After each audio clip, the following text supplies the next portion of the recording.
Keweenaw, Ontonagon, northern Hotan, Gogebic, and southern Hotan counties.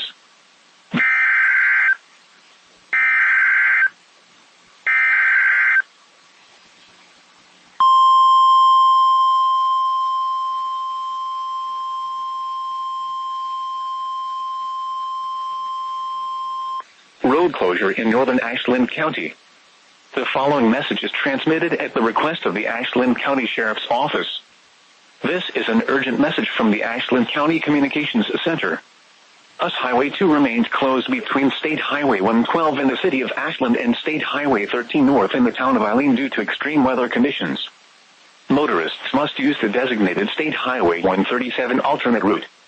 All travel is discouraged. Tune to local radio or television stations for further details. Closure to remain in effect until Wednesday morning or until conditions improve.